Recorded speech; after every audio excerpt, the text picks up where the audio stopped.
ราบทักทายสบายดีเมื่อสุขูสุขคนเขาสู่สองเตื้อยสำหรับตอนแรกวันนี้ขอกาสุภาพทุกคนมาเบิ่งว่าคอยสีเฮ็ดข้าวแรงหรือว่าฮานแรงว่ามื้อนี้นี่เขาก็ได้เข้าไข่เข้าสวนเนื่องจากว่าฝนตกในเช้าเลยก็เลยเขาได้พักที่บ้านเลยโอเคทุกคนมีแต่ไปตามเบิ่งไปตามชมเขาว่าเขาสิเฮ็ดเมนูเดียวใจแน่เรามาเอาข้าวสารเจ้า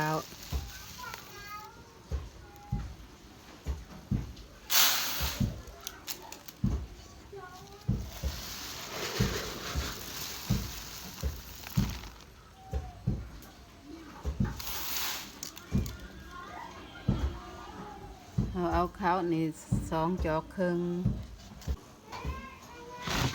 ข้าวนี่ก่อนเขาสิต้มนี่เขาต้องพัดหรือพัดแล้วก็ล้างอีก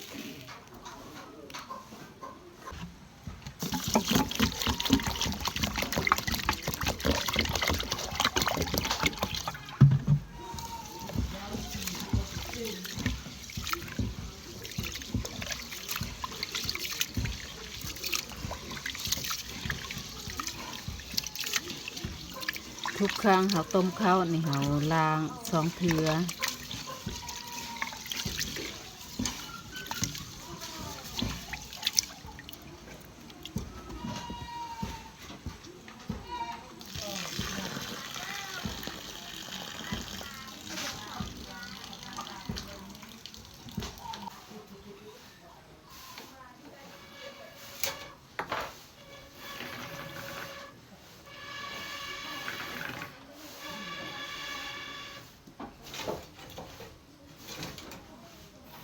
เขาสิต้มข้าวก่อนข้าวสุกเป็นหอยเห็ดเขากิน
แม่ไหนนางตำซินอยู่กับล้างเฮือน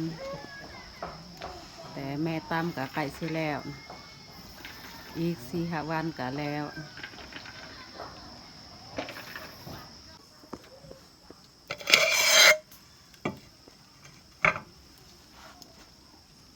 ข้าวที่เขาต้มน้ำกับบกแล้วมีแต่เขาทอยไผ่ไม่ให้มันไหมหลังจากนี้ก็มีแต่เขาสิเก็บถ้วยบวงเอาไปล้าง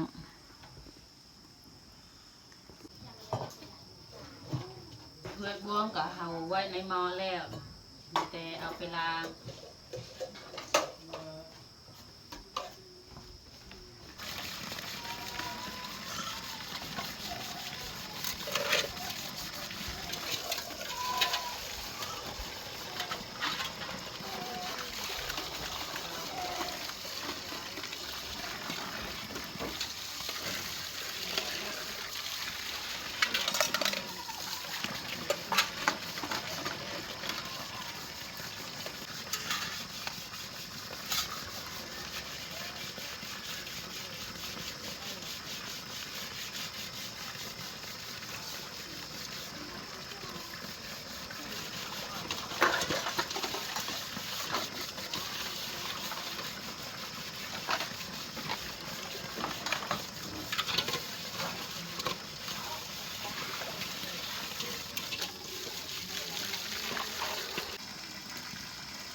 เขาสิกวดเบิ่งว่าตุกน้ำตัวใด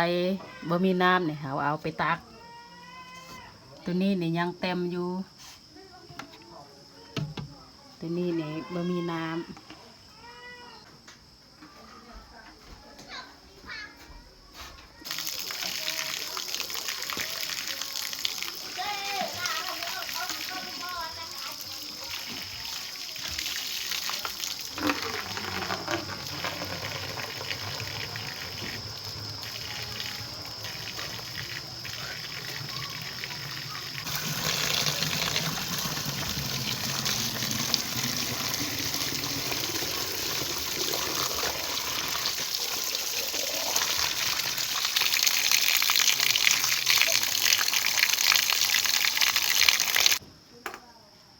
หลังจากเขาต้มข้าวสุกนี่เขา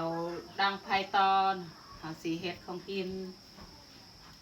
เขาได้นู2 ตนเขายูเพิ่นไปยามกับดัก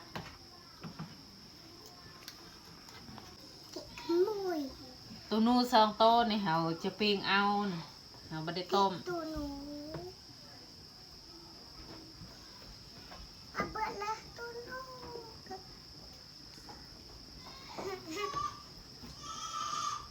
โทโน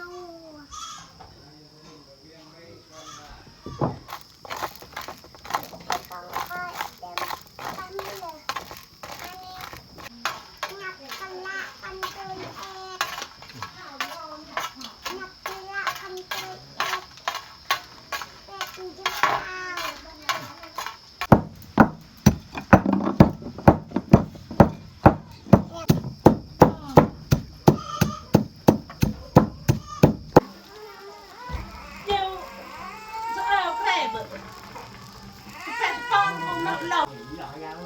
về ảnh này ở luôn ở nước chúng ta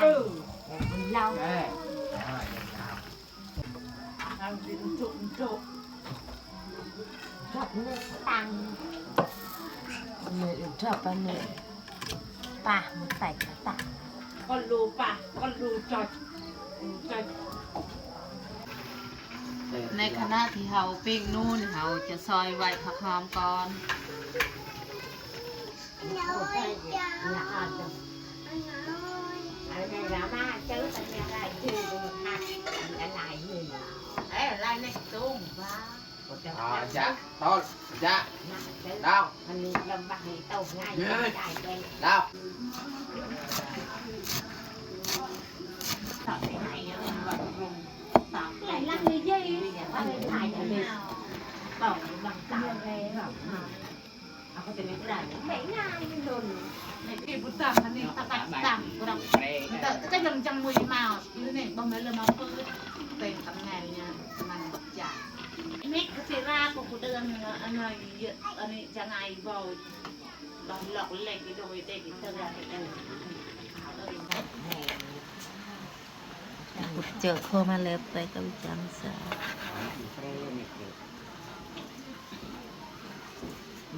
mình này cho dùng ở Việt Nam mình cũng đâu cái này chờ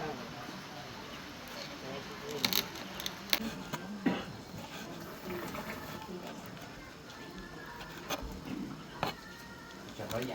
đó siêu một răngเป็นเรียกสาเป็นอัดเป็นตามายมีใบมีsiêu răng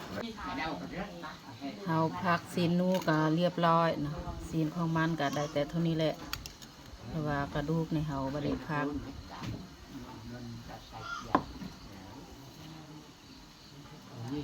ผักหอมเขาก็เกียมไว้เรียบร้อย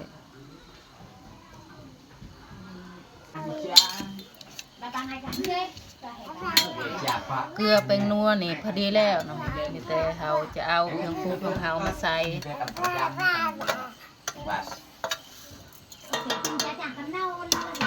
nó là khác cái cần trà lầm hay chỉ nghe cắt đào cần được anh đi chụp ní siêu cắt chả nào mà tí dân trong những bông cắt một tí ăn lay boleh ya tahu mencoba yang em siapa mai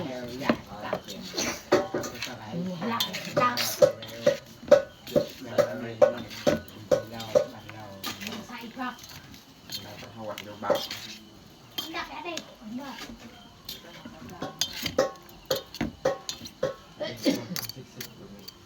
อาจารย์เอา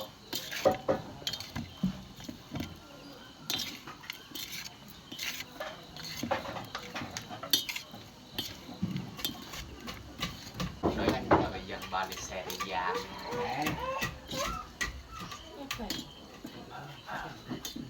bé về la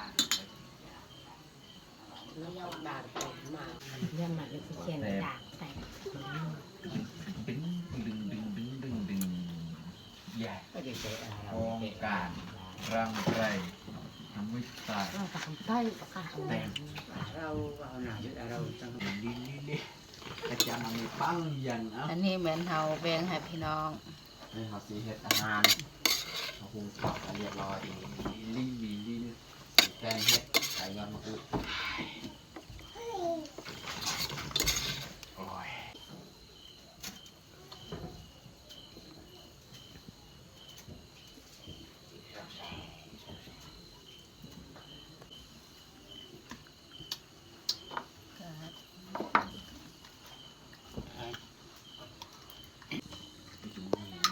เรียบร้อยนะสำหรับผ่าข้าวขาแปลงของเฮากะเมื่อแต่สำนี้แหละก้อยนู ชอบไม่ ต้มผัก อันนี้เป็นผักกับคือมาร์กลีนไม้ที่เฮาเก็บบางที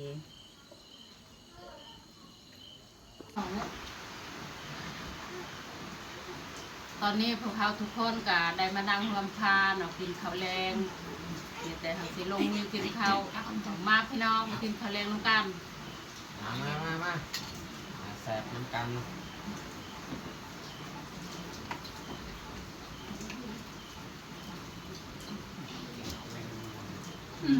ดูข้าว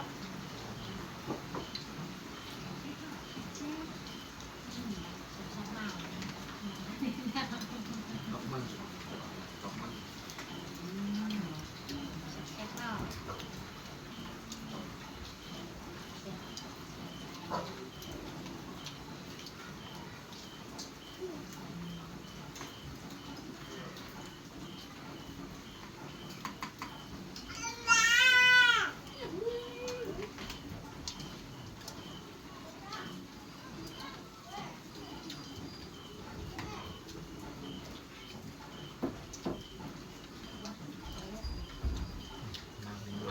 ผมแซบ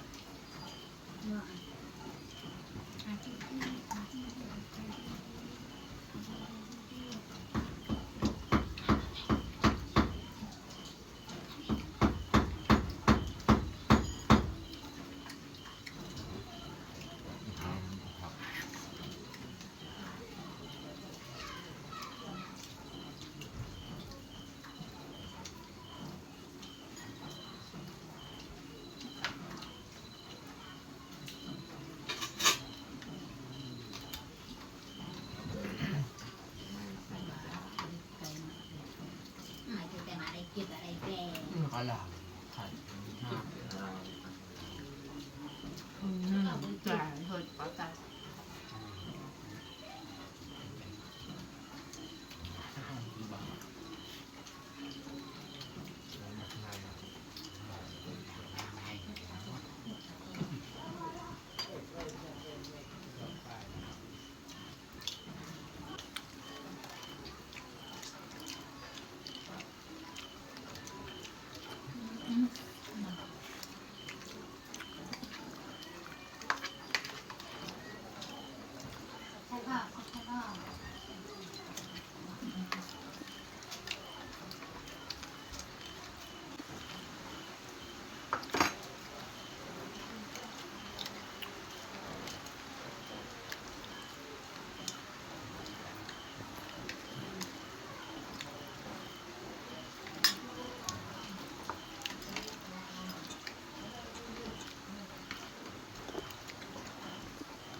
มันนกยังมันละยังมันรับ tăng nữa nó tạm như hè tăng cả มันเดินตำไป